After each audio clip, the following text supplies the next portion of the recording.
El análisis de los fenómenos humanos en un diálogo crítico y plural. La riqueza y complejidad del hombre y sus manifestaciones sociales. Bienvenidos a El Universo Humano en Extensión, una contribución de la Coordinación General de Extensión Universitaria de la Universidad Autónoma de Coahuila.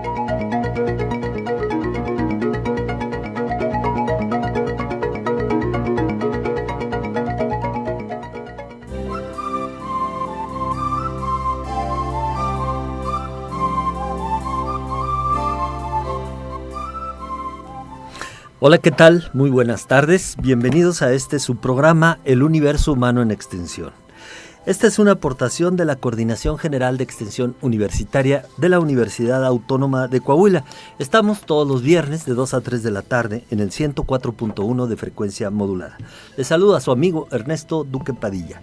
Y está, como siempre, conmigo en el micrófono, Zaida Morlet Villa. Muy buenas tardes, Zaida. Buenas tardes, maestro, y muy buenas tardes a todo el auditorio que, como cada viernes, nos sintoniza por el 104.1 de Radio Universidad.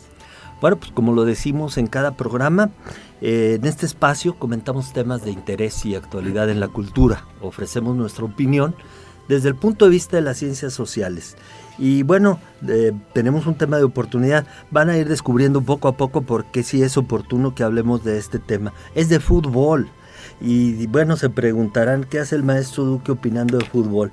Vamos a ver que el concepto es más amplio y no se refiere solamente a este deporte y a sus técnicas, sino como una cuestión sociológica, antropológica. Pero bueno, antes de nada les quisiera decir que tenemos como invitado al maestro José María González Lara.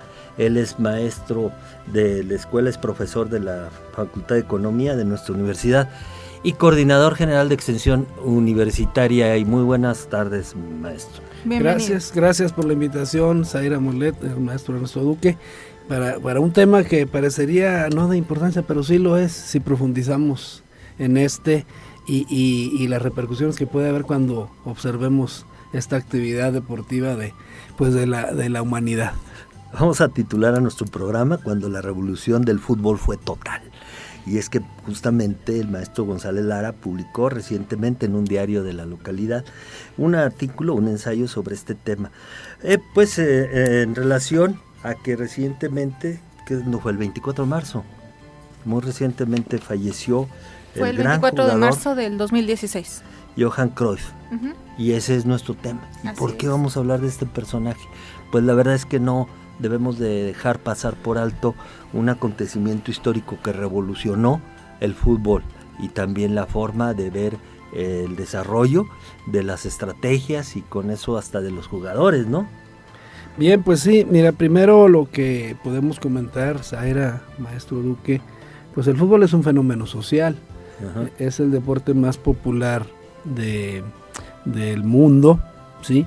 Y porque bueno, pues es muy sencillo jugar al fútbol en sentido de los elementos que se requieren. Un bote de algún refresco, alguna cerveza, 4 piedras y un espacio plano. Y ya con eso se hace un juego de fútbol. Además, sí, cualquier balón, cualquier pelota puede servir. Así es, exactamente. Como que viene siendo, José María, no será antropológico, histórico, en el hombre esa tendencia. Yo veo a los niños, incluso que no practican ningún deporte, caminando y pateando pelotas desde muy pequeños, ¿no? Pues piedras. Lo que sucede es que se puede ver desde un punto de vista antropológico en el sentido de que es mover las extremidades inferiores. Uh-huh. Y extender con la energía que puede dar la fuerza, extender nuestra pierna, nuestro pie hacia un objeto e impulsarlo. Uh-huh. Lo que fácilmente se puede hacer, pero también tiene un sentido sociológico y antropológico. Uh-huh. El fútbol. A mí me da la impresión de que en términos evolutivos, como evolucionamos en grupo, no podemos haber evolucionado individualmente como otros animales o como otras especies, ¿no?, del reino animal. Uh-huh. Por ejemplo, las tortugas de agua y de tierra evolucionaron solas, se reúnen solo para aparearse. ¿Sí? Claro, no tienen conducta colectiva. Exactamente, hay otras especies como los mamíferos, uh-huh, en los caninos, los felinos que evolucionan en manada. Evolucionar, es decir, evolucionaron en manada a través de millones de años. Ajá. El ser humano también. ¿Por qué menciono esto? Bueno, pues porque parece ser que cuando te identificas con un equipo, implica una reminiscencia evolutiva en el sentido de identificarte con un grupo en el que colaboras y te protege. Y hay primero. una competencia. Y hay una competencia con otros grupos, así es en efecto. Segundo, tú te identificas con algún equipo por tu formación, por tus costumbres, por tu historia personal, por tu contexto formativo y de educación. No, ¿sí? pues hay un sentido de pertenencia. Hay un sentido de pertenencia, sí. Y hay ocasiones en que parece ser que es inducida esa pertenencia. Entonces, como dice coloquialmente, prefieres, eliges o le vas a algún equipo de fútbol, ¿sí? Ajá. Y entonces lo que ya no está permitido por la ley, que es el enfrentamiento violento, ahora puede ser que se regula, y entonces, en estricto sentido, enfrentar a dos equipos es una batalla. Claro. Es una batalla, una competencia. Sí. Y entonces tú te identificas, no estás compitiendo, no estás en la batalla, pero estás identificado y de manera indirecta estás metido en la batalla. Si estás apoyando y claro, y no te juega la vida, no pierde un país. Pero no sí es una reminiscencia evolutiva y es un asunto sociológico por la identificación. Así yo puede creo que interpretarse. Quizás tenga que ver cuando el ser humano, el Homo sapiens, se endereza, ¿no? Y empieza a caminar, porque pues eso no se hubiera podido jugar a cuatro patas. Así es, claro. Y a mí lo que más me interesa, más que lo evolutivo, el asunto sociológico, claro. ¿verdad? Sí. Lo puedo decir porque no es ningún... ¿Por qué me identifico yo con el Cruz Azul? Porque su origen es una cooperativa de trabajadores, la cementera. Es un asunto ideológico, Uh-huh. ¿sí? Bueno, y luego mi segundo equipo, la UNAM, la Universidad Pública, ¿sí? Uh-huh. La que nos permite el conocimiento a quien lo quiera adquirir, como un logro de la humanidad, la Universidad Pública. Alguien puede decir, bueno, yo me identifico con el Santos porque es la región lagunera, o es el equipo de Coahuila, etcétera. Pero ya hay una identificación que puede ser muy bien pensada, que puede ser un asunto ideológico, o puede ser un asunto formativo. El América, pues porque desde chiquillo lo vi en la tele y crecí con eso. Cosas de esas, ¿no? Como que esto es la evolución del barrio. Originalmente, ¿cuál sería tu equipo? Obviamente tu grupo de compañeros con los que creces, el barrio, la escuela, y estas cosas se van extendiendo a otros ámbitos de convivencia. Y ahora tiene sus distorsiones, ¿no? Uh-huh. Como lo hemos visto, hay hasta fanatismo, ¿no? Y un dogmatismo extremo, ¿no? Sí. Que puede incluso distorsionar las relaciones sociales en una sociedad. No, y además se ha hecho un abuso mercantil aprovechando ese fanatismo. Ahora hay liguillas, ligotas, y todas las semanas hay fútbol. Me parece que es un buen negocio. Entonces ambas cosas, pues me parece que son peligrosas. Son peligrosas, y insisto, la identidad. Voy a hablar yo, ¿por qué uno le va al Barcelona? Es un asunto político ideológico. Hay otros que dicen, bueno, porque ahí está el mejor fútbol del mundo. No, y lo vamos a ver con Johan Cruyff, sí, exactamente. Sí, porque cuando empieza el Barcelona otra vez, que recupera después de 14 años de estar en la lona, es con él, ¿verdad? Sí, exactamente. Y esta técnica. Estratega, sí. Bueno, pues, ¿cómo andamos de tiempo, Zaida? ¿Quieres que ya vayamos a nuestro primer corte para irnos de largo? Perfecto, vamos entonces a... Porque tenemos que aprovechar para regresar a las 2:15 y tocar el tema propiamente que nos ocupa, es esta revolución del fútbol que se da pues ahí alrededor de los 70. De los 70. Sí. Probablemente antes, comenzando ¿no? en Europa y se extiende hasta América. No es tampoco una iluminación, ¿eh? El asunto es dialéctico siempre, ¿no? Uh-huh. Y esto lo inicia por Rinus Michel, lo platicaremos. Ajá. Solo quiero insistir para que quede claro, yo le voy al Barcelona porque es una provincia, una autonomía que está en contra de la monarquía y que incluso hay una posición de separatismo, y el equipo Barcelona está con esa posición. Bueno, ¿sí? Chema, hasta la fecha, porque cada vez se tiende a desdibujar más lo regional. Ya ves lo que pasó ahora en México, ya se permite una cantidad mayor de jugadores extranjeros y se va perdiendo el sentido ya propio del grupo, de la identidad. Así es. Entonces, bueno, pues, ¿y por qué no el Real Madrid? Pues, históricamente es el equipo del rey, fue el equipo del dictador, de la corona. Del dictador asesino Francisco Franco, etcétera. Pero bueno, esto lo menciono por el asunto de la identidad, que también puede ser y además las porras del Real Madrid son de derecha extrema, son fascistas. Y tiene también que ver la parte histórica, porque cada equipo pues tiene su historia, pero de esto y más estaremos hablando después de nuestro primer corte musical. Recuerde la línea telefónica 482-6995, estamos en YouTube, en Facebook, También si gusta enviarnos un correo a elunihextension@gmail.com, pero sobre todo los invitamos a participar y a que visiten la página ernestoduque.com. Ahí encontrará este programa y nuestras anteriores emisiones. Regresamos, El Universo Humano en Extensión.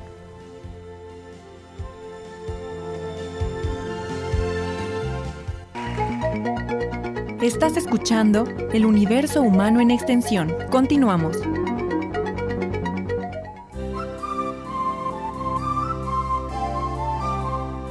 Ya regresamos, estamos en su programa El Universo Humano en Extensión. Estamos hablando de fútbol.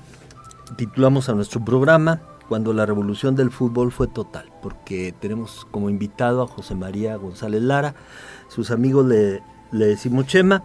Y bueno, Chema está con nosotros hablando de un gran jugador, pero más que todo de lo que representa esto que llamamos una revolución, un cambio en el fútbol que se da a partir de Johan Cruyff, ¿verdad? Y bueno, si quieres hablamos ya de lleno del personaje. Sí, lo que pasa es que nada es por iluminación. Bueno, pueden darse ciertos asuntos. En ¿no? ocasiones sí llegas. En ocasiones, pero la ciencia, la cultura, la filosofía, el arte, es un asunto de conocimiento que se va acumulando y el conocimiento presente potencializa el conocimiento para un nuevo conocimiento. Es el resultado Sí. del esfuerzo colectivo, Así pero es, sí. se da como que en un personaje. Isaac Newton lo dijo, yo no soy un gran científico, estoy montado en los hombros de gigantes. Sí.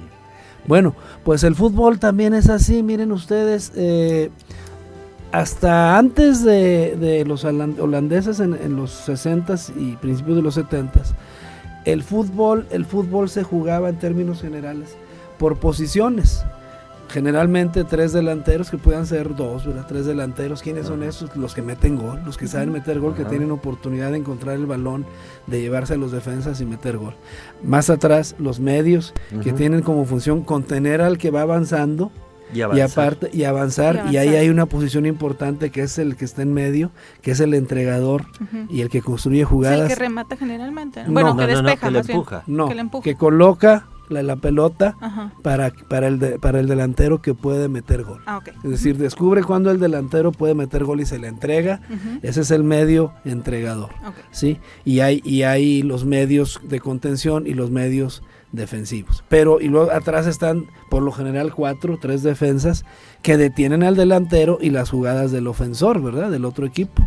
Y obviamente el portero, que es un acróbata para detener el balón y no entre a la portería. Y esto eran posiciones fijas. Estos eran posiciones fijas, es decir, en un espacio de 10 metros máximo. Pero como si te tocaba el balón y tenías que avanzar, lo tenías que soltar a fuerza. Así es, porque en esas posiciones se contrataba al mejor jugador en la posición, sea delantero, medio, entregador o contención o defensa. Y no sabían desplazarse de otra manera. No se desplazaban de ahí, era su posición y la jugaban muy bien. Los 4 defensas estaban coordinados, pero en su posición y en su espacio. Digo, máximo 20 metros, ¿verdad? Inclusive no se movían mucho de su espacio, no avanzaban. Sí. Bueno, pues resulta que el River Plate de Argentina de los años 30, 40 empezó a mover a algunos jugadores y adelantar a los defensas y retrasar a algunos. ¿Sí? Los delanteros se quedan fijos, pero los medios empezaron a moverse hacia adelante o hacia atrás, descuidando su posición, que ese fue un defecto del River Plate de los años 30. Eso parecía como desorden en todo caso. Así es, pero empezaron a moverse, ya fuera de su posición, como señalan ustedes. La selección húngara de un país socialista de los años 50 empezó a hacer movimientos más atrevidos, de mover a sus jugadores de sus posiciones, pero también descuidando la posición. ¿Sí? Más bien la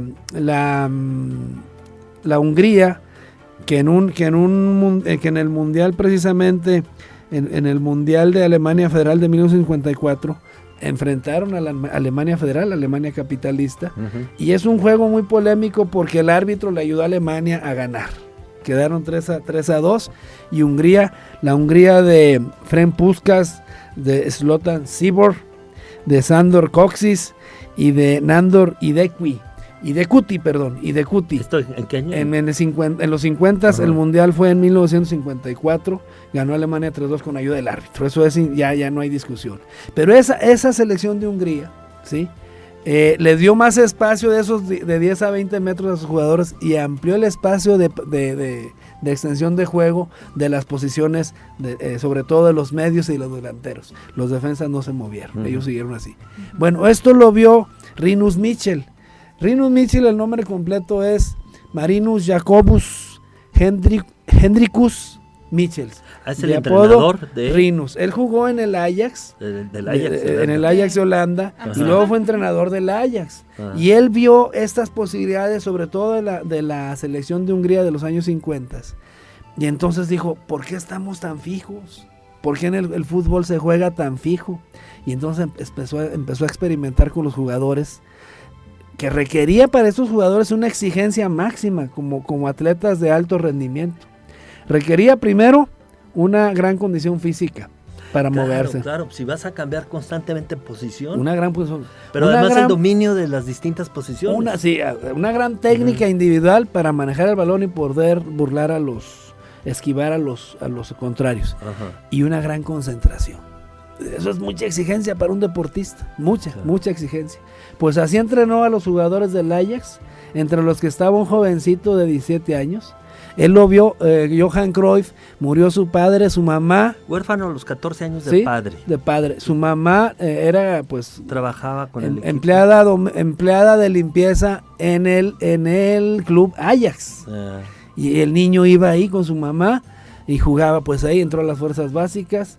Luego Rinus Michel, este entrenador del Ajax que empezó a experimentar, lo vio con cualidades y lo integró al equipo. Un jovencito muy esbelto, debutó a los 16 años, pero es un debut profesional a los 17. Ajá. ¿Qué hizo Rinus Michel? Y mencionamos a Johan Cruyff porque fue el que mejor lo entendió. Ya. Rinus Michel dijo, los jugadores de fútbol, todos menos el portero, inclusive hasta el portero, dijo en ocasiones especiales o de extrema necesidad, todos los jugadores deben saber jugar todas las posiciones. Por eso se requiere condición física, una técnica especial y concentración. Y a esto lo denominó El fútbol total. total. ¿Por qué? Porque entonces un defensa podía ser carrilero y tomar la pelota e irse por todo el extremo derecho o izquierdo, ¿sí? Y un medio tenía que bajar para hacer la posición de defensa. Entonces, porque el defensa suplió al medio en la entrega, entonces se va todo carrilero y entrega al centro, fíjense qué interesante, a los delanteros, y entonces el defensa también podía ser un entregador como si fuera un medio entregador, que es una posición clave para el fútbol. El medio podía subir, si iba con la carrera del defensa extremo derecho o extremo izquierdo, el medio subía a recibir el centro y un delantero se retrasaba para hacer medio de contención. Pero además yo me imagino que sí, en aquellos tiempos esto era una oportunidad porque desconcertaba a los rivales, claro, no estaban esperados, no esperaban que se movieran porque así. un delantero se enfrentaba al defensa y resulta que se enfrenta a un medio o un defensa estaba esperando contener a un delantero, pero de repente le llega un medio y entonces no sabe a quién marcarse, al delantero o al medio que se adelantó. ¿Sí me explico? Claro. Y entonces hay una confusión ahí en los defensas. Bueno, esto lo empezó a hacer Rinus Michel y el que mejor lo entendió fue Neskens y Johan Cruyff en el Ajax de Holanda. Johan Cruyff y obviamente en el 64 al área de 17 y ahí años. Dura hasta toda la el década, 73. Toda 10 la años, década 10 años está de los 60 y el 73. Con el equipo. Y logran todos los campeonatos habidos en la liga. Logran una Copa Europea. ¿Ahí aparece Holanda en el mapa? Allá aparece Holanda en el mapa del fútbol con Rinus Michel, el gran revolucionario y el mejor entrenador, director técnico del siglo XX. Así se le nombró a Rinus Michel. Bien, pues ya explicamos por qué fútbol total, insisto. Nos queda un poco tiempo, sí, pero el asunto es que todos los jugadores podían hacer movilidad. Esto ahora lo vemos. Es decir, inclusive ahora es algo común. En el fútbol alemán, que es el más vertical que hay, ya incluso Pep Guardiola experimentó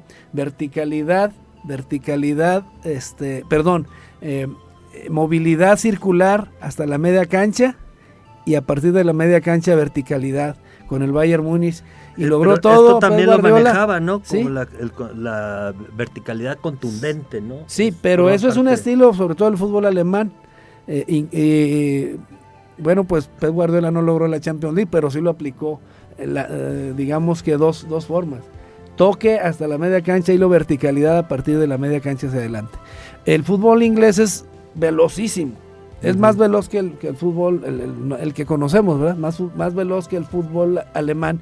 Y sobre todo tiene mucha verticalidad, pero no solamente verticalidad, sino también horizontalidad el fútbol inglés. Pero esto que se ve, antes no se veía hasta los años 70.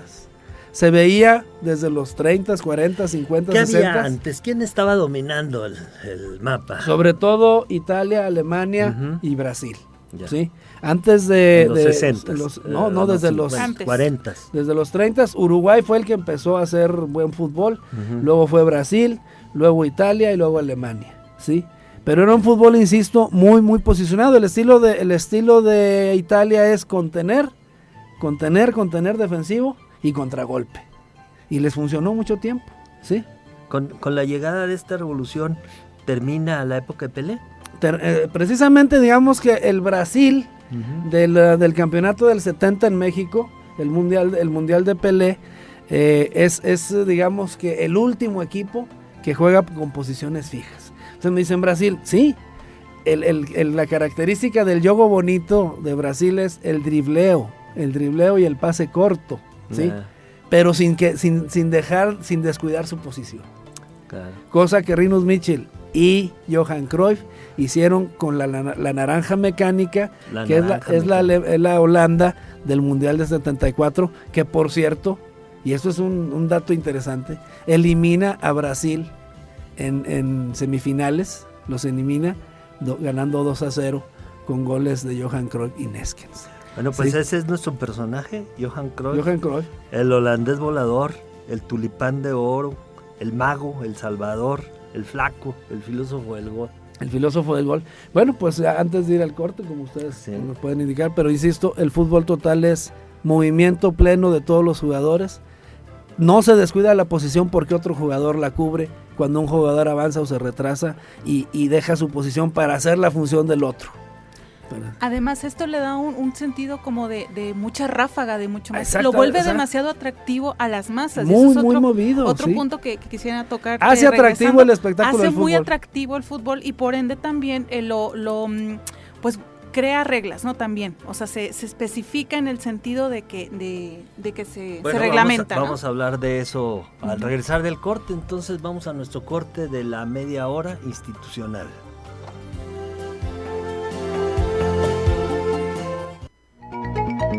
El universo humano en extensión, un espacio de análisis y diálogo. Regresamos.